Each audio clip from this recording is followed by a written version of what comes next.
طالب علم تھے شیخ رحمان. مشکلات تھی، فائنینشیل پرابلم تھی زندگی میں، شادی کرنا چاہتے تھے، گھر چاہتے تھے، پیسے چاہتے تھے. خوب انہوں نے کہا کہ چلو 40 ہفتے میں زیارت پہ جاتا ہوں کربلا، اور فرات سے غسل کر کے پورے آداب کے ساتھ زیارت کرتا ہوں. یعنی تسبیح پڑھنا، یہ کرنا، وہ کرنا، لباس اچھا پہننا، سب، کیونکہ آپ کو زیارت کے آداب ہے پورے. 40 ہفتے.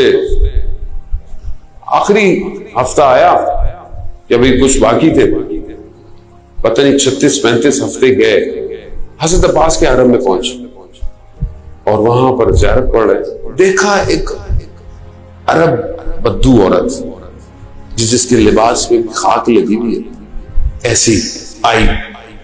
ایک بچہ اس کا مریض ہے، بچے کو حضرت عباس کے پاس رکھ دیا. مریض ہے، ہل نہیں سکتا، اور کہہ رہی ہے حضرت عباس سے کہ مجھے باقی بچوں کے لیے کھانا پکانا ہے، میں چولہے پہ رکھ کے آئی ہوں.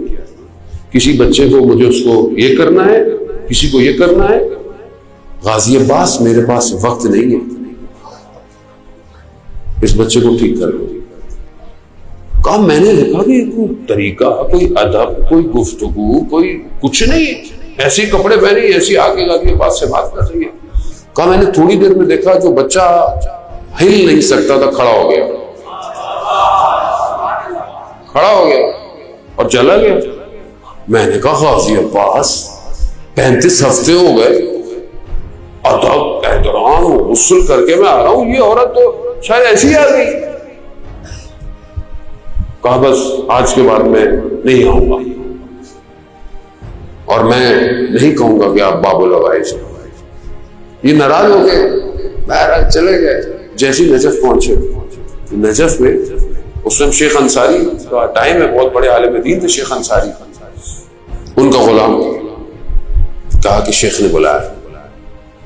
اب میں پریشان کہ شیخ کو کیسے پتہ چلا کہ میں نجف کے اندر ہوں. میں جیسے ہی گیا، شیخ نے مجھے ایک لفافہ دیا، جاؤ اس سے گھر خرید لو، اس سے اپنی زندگی گزارو، اس سے شادی کرو.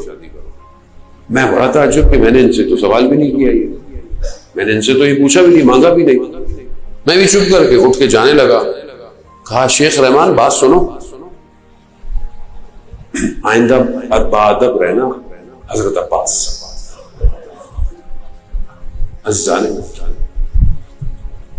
ہمیں نہیں پتا ہوتا کہ جس کی جتنی معرفت ہوتی ہے نا، اس کو اسی حساب سے ملتا ہے. بعض اوقات ایک شخص علم پہ آتا ہے، دعا مانگتا ہے، پوری گھر چلا جاتا ہے.